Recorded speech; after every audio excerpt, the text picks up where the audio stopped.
بسم الله الرحمن الرحيم الحمد لله رب العالمين والصلاة والسلام على رسول الله وعلى آله وصحبه أجمعين. My name is Omar Shatila. I'm the Executive Director of Straight Path Academy. I was an Islamic school principal for more than 10 years, and I'm a strong advocate for Islamic education. So I wanted to put this video together to give our Muslim community an overview of full-time Islamic schools in America. Whether you're already a parent who sends their kids to Islamic school, or whether you've been on the fence considering sending your kids to Islamic school, or whether you're just a community member from the general Muslim community that's interested in learning more about Islamic schools, inshallah this video will be beneficial and very informative for you, inshallah. Please note that most numbers that we'll be sharing in this video are estimates based on general trends, based on my personal experience, and based on some limited studies. Unfortunately, there isn't too much concrete data out there about our Islamic schools, although some organizations like CISNA and ISLA have started doing some studies and collecting data over the years, alhamdulillah, but there aren't too many comprehensive data sets out there on our schools. So a lot of these numbers are just estimates and just based on my experience having been in the field over the years. Let's start by talking about governance and the format. How are Islamic schools set up? Full-time Islamic schools are private or independent schools. They're not public, and they're different than charter schools as well. Charter schools are considered public schools. A lot of times there's confusion.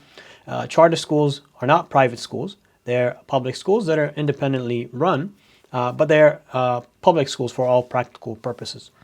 They're still funded by government. They still have to abide by a lot of the rules and regulations, just like public schools do, with some differences between them and traditional public schools. That being said, Islamic schools are private schools, and they're independently run, and there's minimal government regulations for private schools and minimal funding as well.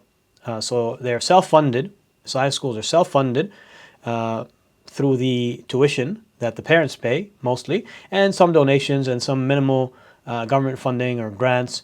But for the most part, their main source of revenue for Islamic schools is tuition that parents pay. And so there's minimal funding from the government and also minimal regulations. They're self-governed as well. Most Islamic schools are governed by a board of trustees, and they operate individually on their own. A few of them are part of larger organizations that operate multiple Islamic schools or centers or masajid, but most of them are just individually operated. Many Islamic schools are under the umbrella of a masjid or Islamic center or attached to a masjid, organizationally speaking, although an increasing number of them are being established independently of a masjid or any other organization. Almost all Islamic schools are non-profit organizations, although there could be exceptions, but in my experience, almost all of them that I've seen have been non-profit organizations. And most of the time, they're grassroots efforts that start small with a few students, few grades, and then grow from there to serve the community. Now let's talk about some quick facts, trends, and numbers. There is roughly about 300 Islamic schools in the United States, serving over 60,000 students. Again, these are general numbers. As we said, they're estimates. The number has been increasing significantly over the last 20 years for several reasons. Our communities have been growing, and also more parents have become more interested in enrolling their kids in Islamic schools due to multiple factors, such as concerns about identity, safety, the desire for religious education, and also other factors like public schools not offering good quality academic education in general. Again, there could be exceptions, but generally speaking, in the overall environment in public school and what kids are getting exposed to, as well as less parental say over what their kids are being taught. Enrollment in Islamic schools typically ranges up from about 20 to 30 students on the lower end for smaller schools or schools that are just starting out, up to over 1,000 students for larger Islamic schools that have been well established for many years. On average, I'd say most Islamic schools have between 150 to 200 students. So they're not small, but they're not overly large. They're about mid-size. Many Islamic schools are at or close to capacity.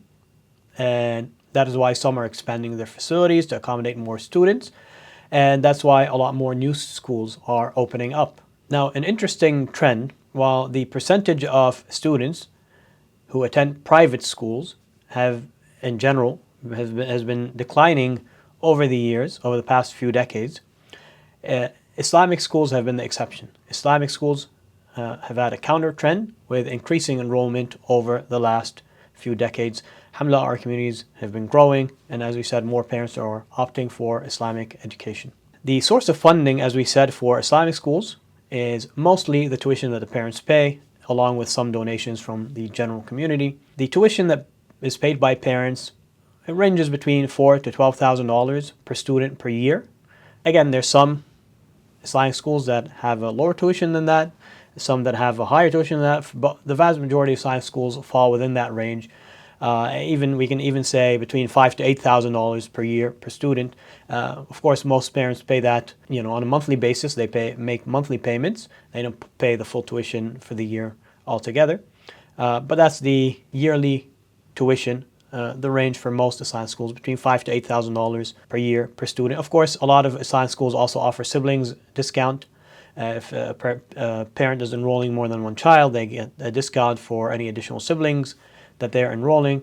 And also, most Islamic schools do also offer income-based financial assistance for parents who are not able to afford the tuition. There are also some scholarship programs out there, mostly offered by some states. An increasing number of states are offering scholarships or vouchers or some programs that parents can use that funding to send their kids to a private school of their choice. There are also some scholarships offered by nonprofit organizations and other programs, but they're limited in nature. The biggest scholarship programs tend to be from certain states for the students that attend private schools within their states, such as Florida, Texas is adding a program, and some other states as well that have added that. More and more states have been adding such scholarship programs that help parents pay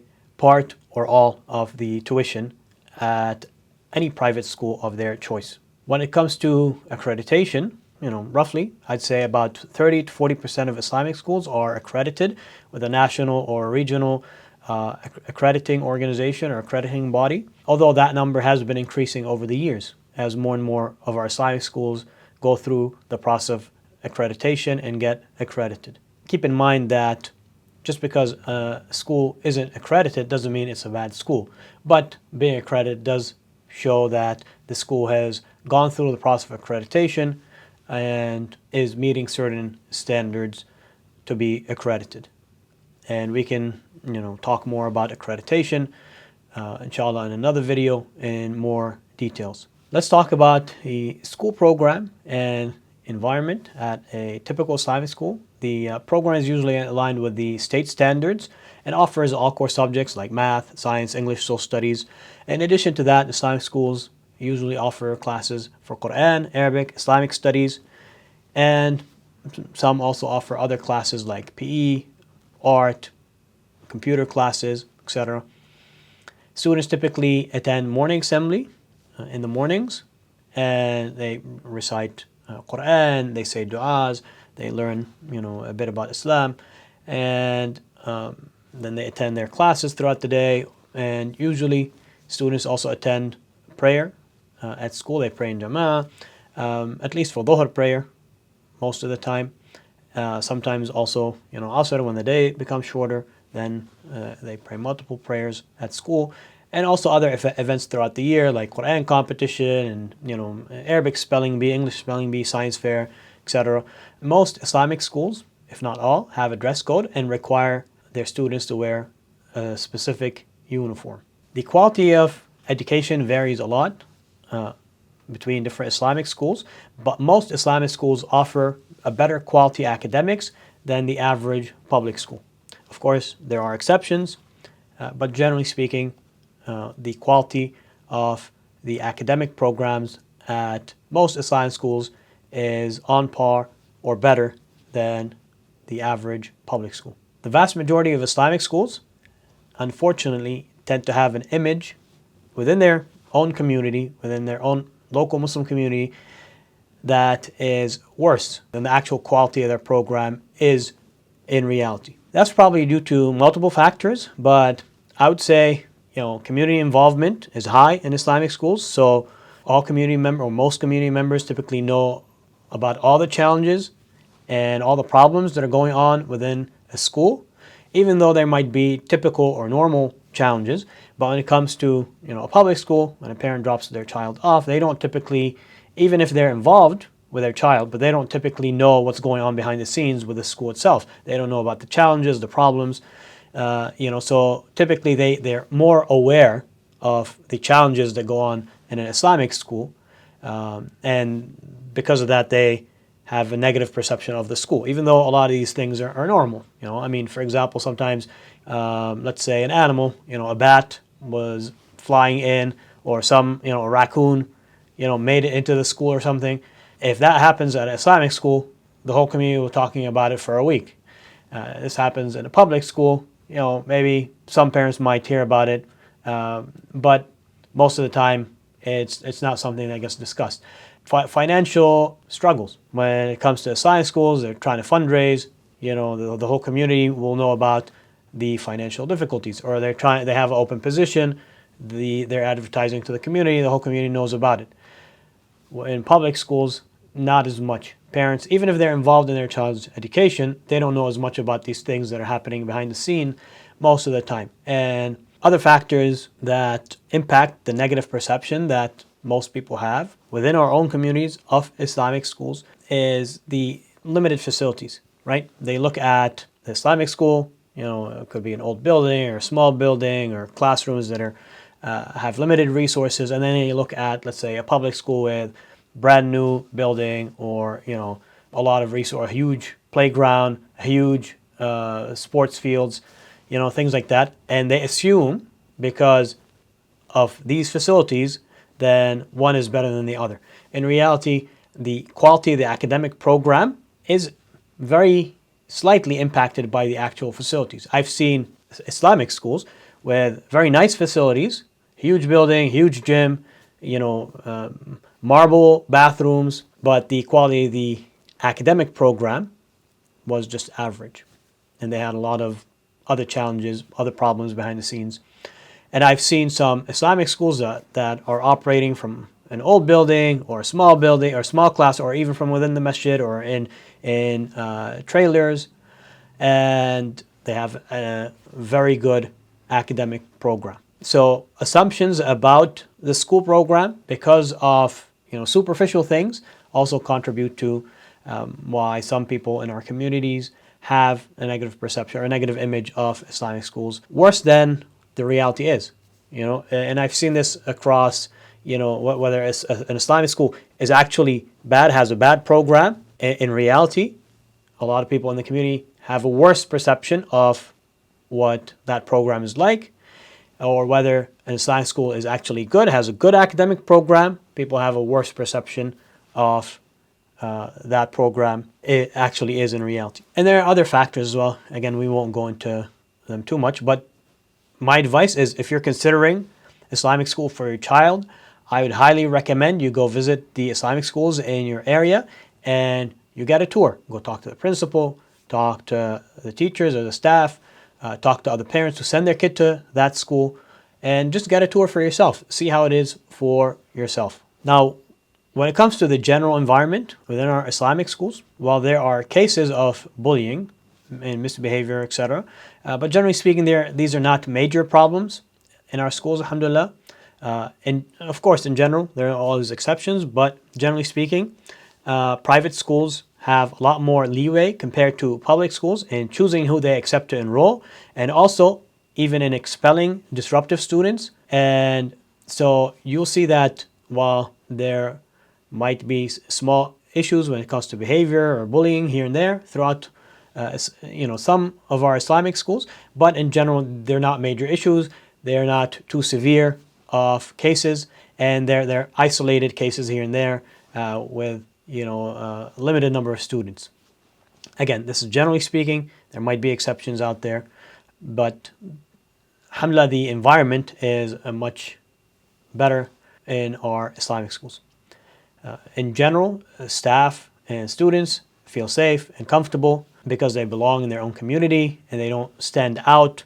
They don't worry about being targeted or harassed because they are Muslim. And generally speaking, it's a safe and comfortable environment, alhamdulillah. Most Islamic schools are co-ed.